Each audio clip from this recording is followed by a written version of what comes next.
All right, so welcome. My name is Jerry Latan. I'm the owner of Sarasota Specialty Pharmacy. Thank you all for coming. I typically do an informal survey on how you heard about our seminar series, but most of you have our newsletter, and thank you for showing up tonight. It's kind of an interesting subject and one that I think is misunderstood because we think more in terms of joint inflammation and that type of thing. Whereas tonight we're going to get a little exposure on what we're eating and some of the things in the environment that typically will cause this inflammatory process and disrupt a lot of systems. Okay, great. Well, hello, and thank you all for coming. I really appreciate it, and I'm really excited because I think this is such an important subject. And just to give you a little bit of background about myself, well, I started out as a personal trainer, so of course you can imagine that all my clients were really healthy and concerned with weight. Those were the main topics of discussion, and that's when I received my master's. And then when I came here, I ended up for the past 9 years, I have also been working in long-term health care. But now I feel my life has become full circle because this experience has actually completely inspired me, because there's no question in my mind that at least 90% of the reason that people end up with all of these chronic diseases and conditions has to do with lifestyle and things that we are able to control.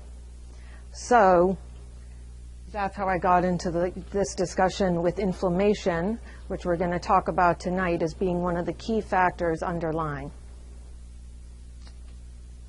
the connection between inflammation and disease.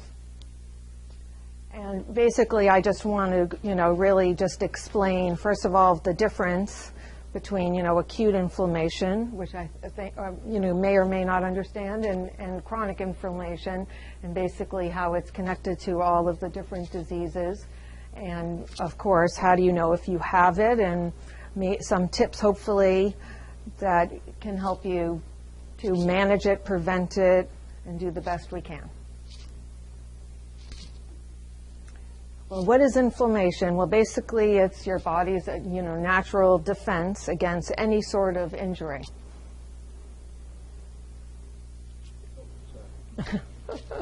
Whether it could be a physical trauma, emotional, and of course, we get definitely attacks from our environment, with toxins that we're constantly exposed to, as well as infections. So the acute inflammatory response is actually a protection for us. We have inflammation for a reason. So it will help spread infections and remove, pathogens from damaged tissues, and also help the body repair. And examples of this, I'm sure you're familiar with. A cut, but obviously, a bee sting, a cold infection, even an allergy.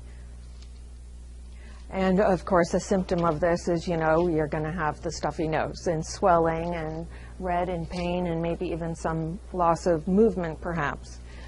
But so the main thing is acute inflammation, short period of time, you have an upper respiratory infection and it gets healed. However, and this is what is of major concern, is if the body is not able to heal, then this can lead to something known as what we're talking about as chronic inflammation, which is not as easily resolved. And this is actually a more modern or contemporary revelation that tons of research has been done on, that really is showing more and more it being a major factor in all of degenerative and all of these chronic diseases is inflammation. But what I really want you to get about chronic inflammation that is frightening and different than the acute inflammation is that it is often silent. You have no idea that you have it going on for years and years.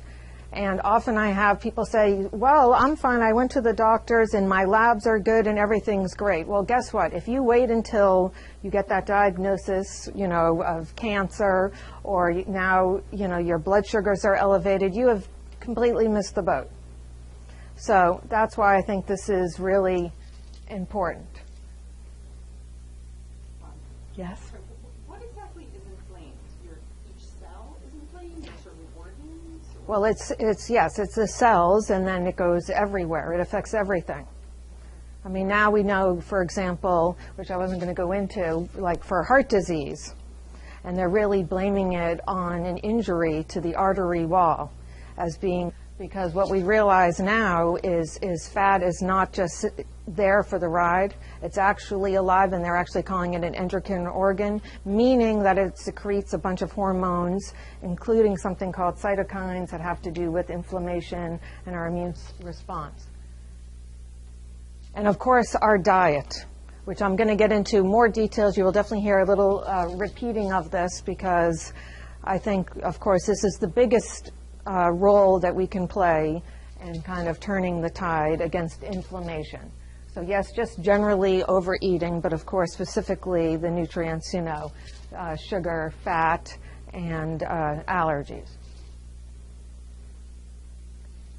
And other risk factors are, these sex hormones, if they're low, and obviously, well, maybe not obviously, but smoking, in case you haven't heard, not so good. And sleeping. Sleeping, I'm hearing about this constantly all the time, that it seems like 60% of people are not getting adequate enough sleep, and people don't realize how much this affects and puts stress on your body, and obesity, and so on and so forth. And of course, lack of exercise. Lack of exercise in and of itself is a huge risk factor. And this, I don't know if you've heard about, but with gum disease, how they've shown, that the bacteria in your mouth can go and lead to your heart and different things like that. And again, stress, another huge thing that I talk to a lot of people about that affects people, that it's something you can't see, but it absolutely, of course, increases these hormones like cortisol, the fat storage around your waist. And this I thought I would just highlight a little bit, because I do think it is a big issue, specifically about obesity. And basically, yes, obesity, I don't know if anyone heard on the news today, but this was big, that they're now calling obesity a disease. This just came out today. You heard about that? I saw you on the news. Oh, you did? ABC. Yes. Red meat is bad, but moderation. But no, anyways, okay. Sorry about the misspelling there. But anyways, the point is that, so it's not just obesity causes inflammation, but inflammation also contributes to obesity. They kind of go back and forth.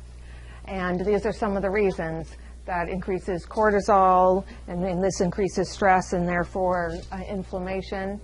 And also lower serotonin. I don't know if any of you heard serotonin is it's the hormone that makes you feel good. Well, guess what happens when your serotonin is lowered? Then you're going to crave more of these, carbohydrates to get that good feeling again. And also, leptin is another hormone, and basically if it's not working appropriately, it's not regulating, it's going to make you eat more as well. And insulin resistance, which is a huge issue, which can also put the stop on fat loss, which has everything to do with obesity and glucose control. And of course, when you're inflamed, you're probably feeling more tired, and then you're not moving. Well, how do you know if you have inflammation? I mean, I think pretty much everyone has some, I have to say. I mean, to some level. I think it's impossible. And I just put on there, there are other lab tests, but this one is really, really popular that most doctors, are familiar with, that would do, is the C-reactive protein. And I think it's a good one, but even if that is normal, I wouldn't say that you're totally free. There's definitely other tests. And of course, not just being obese, but also look at where you're carrying your weight around. Because the risks of, the inflammation, if you're carrying this extra weight around your waist, you're inflamed. That's it.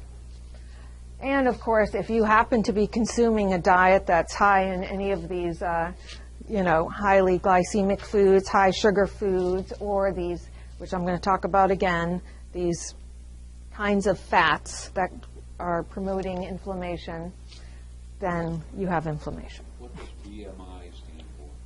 Oh, body mass index, I'm sorry. So it basically has to do with your height over weight. And it's a good measure, but it doesn't give the whole picture because it does not indicate body composition. And once again, I've definitely come across several people, multiple people actually, that could be of normal weight, but guess what? But because they have the weight here, they're just as much at risk for diabetes, heart disease, and all the other conditions. But it still is a good, quick indicator of what's going on. Okay, the biggest culprits, in case you didn't guess by now, definitely our number one is sugar, sugar, sugar, sugar, but not just sugar. I would also put in that category artificial sweeteners as well, and all of the foods that quickly can be broken down into sugar. And the second one on my list is absolutely these kind of fats. And once again, it's all about balance, which is another big theme. And I'm not saying that we have to, like, you're not going to totally not eat bread or not eat, these foods, but it's all about a balance, okay? But certainly we have put the tide this way, people are eating way too much of this.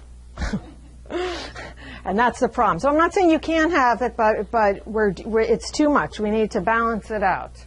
Give your body something good to choose from. And this is just a great graph just showing, how much sugar has increased and about pounds per year per person. And it's just, it's crazy. And what is this doing to us? Like, our bodies are not adapted to this kind of diet.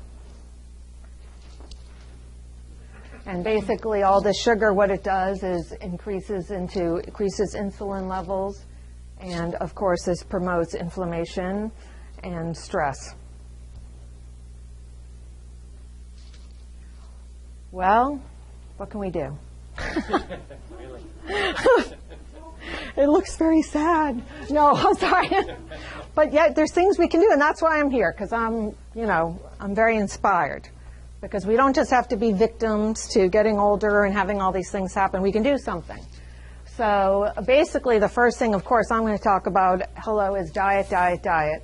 Because I do think it is the biggest factor anyways. And yes, energy balance. And it's not all about calories, but certainly just overeating is going to be a problem.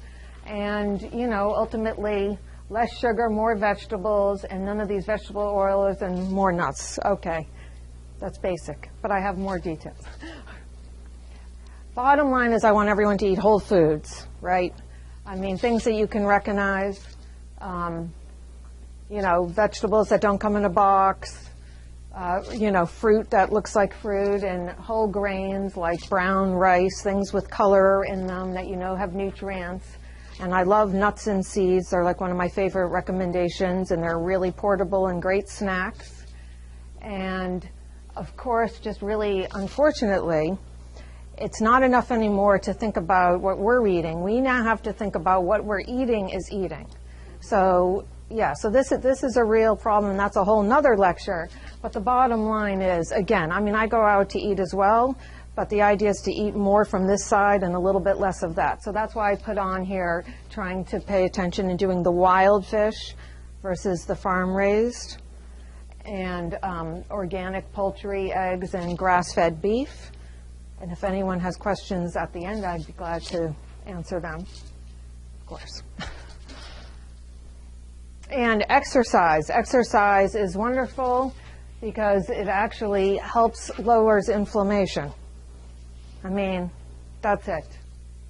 It actually has not shown to actually help with weight loss, but it helps with weight maintenance. But even more importantly, it's been shown to help where you store your weight, that you're not storing it around your waist.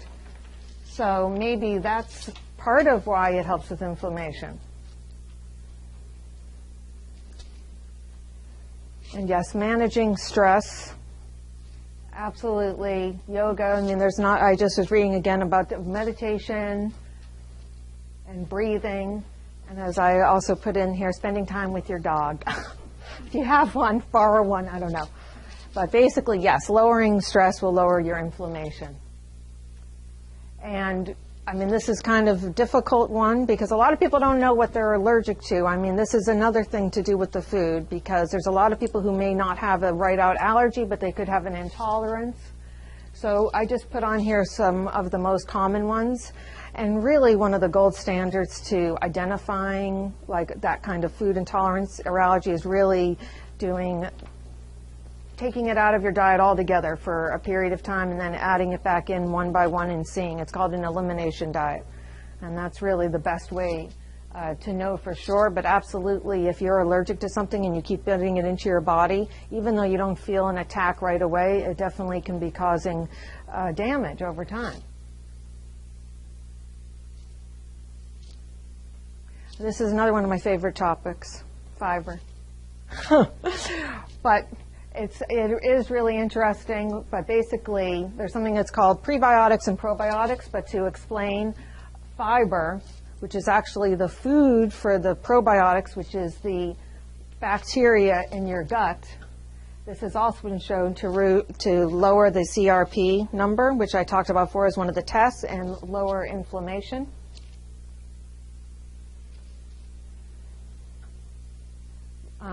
And basically, I think this is really interesting because it's like the fat get fatter, like the people who are overweight that are eating the donuts and the processed flours, guess what? It's feeding a different kind of bacteria that's in their gut that is able to actually extract more calories out of the food. It doesn't seem right, but that's what they have shown happened. And so the idea is that, right here, as I'm saying, that the diet directly will affect what kind of bacteria is going to flourish in your gut. So the more you're eating the fiber and the vegetables and the fruit, the more, and that in conjunction with, I do think a lot of people need to take, I do a daily just probiotic. So that's like the healthy bacteria, and then you got the food for it. Okay. And then healthy fats. So the idea is they say that as much as 30% of your diet can come from fat, but it needs to be these kinds of fats, okay? So the healthy fats I'm talking about are, the monounsaturated, where like the nuts, avocado, olive oil, and of course, omega-3s. And the whole idea is that we just need to change this ratio. And I have more slides on that one. Again, everything in the diet, it's all about balance. They actually did a study that came out where these people took the omega-3s and they did not find it beneficial. But the reality is, yes, if you're eating these hamburgers and the greatest diet, and then you're popping this pill, it's not going to help. The idea is to balance. You need to take a little bit less of, these harmful oils and more of these to balance it out. And the omega-6s, like I was saying here, like it's really the corn oil, soybean oil. But guess what? A lot of these meats that are being fed now, the corn and the soy and even the farm-raised fish. So it's everywhere. So it's impossible not to get it. So the idea is to just balance it. So again, this is just another slide just talking about, shifting and how things have changed. And, there's a lot of discussion exactly what the number is, but certainly we have gotten completely out of whack in our ratio. Just, we don't need to go back to the hunter-gatherers. But the point is that we have definitely changed drastically in our ratio. And this is really important because actually when it comes to fat, you are what you eat.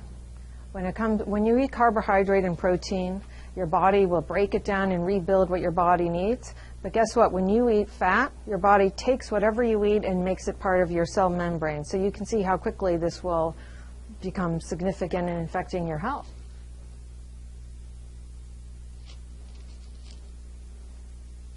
I think we know all that.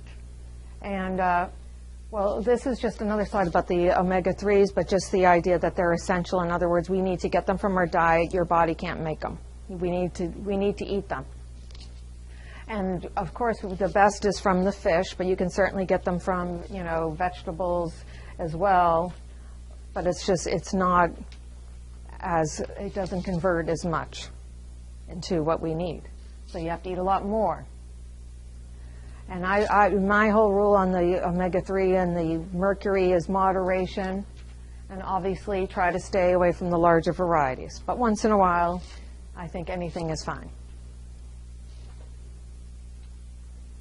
And then some just of the micronutrients that also help support inflammation.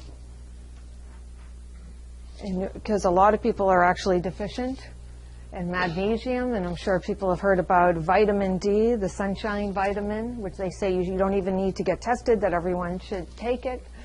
And one I'm big into is zinc, and of course resveratrol in wine. Lots of wine. Okay, I'm sorry. I don't know, sorry. Anyhow, okay, some other ones. Now, this one I'm really interested in, that they've been talking a lot about, cucumberin, with inflammation, but they've also been talking about it relative to,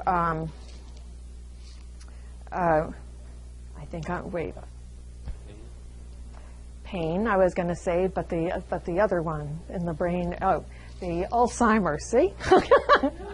I'm getting a little worried. Alzheimer's, that people in India have less Alzheimer's. But yes, there's a lot of research with pain management and cucumberin. So, which I think is wonderful because it's a spice, and obviously people take it as a supplement, but isn't that great? Okay. So, again, this is just a repeat on the fish oil, that we need to take it, we can't make them. And other anti-inflammatory nutrients, NAC, which plays a critical role in the inflammatory. And we talked about cytokines at the beginning, which is a protein that works in the inflammation, gets out of control. And I don't know if anyone knows, but the mitochondria is like the powerhouses of the cell. So if this isn't working appropriately, we're not going to have any energy at all. So we definitely want to take some nutrients to help support this.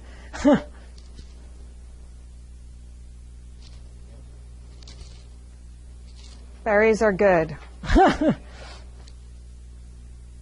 So basically, these are the foods that we should be avoiding, and the other ones we should be eating. But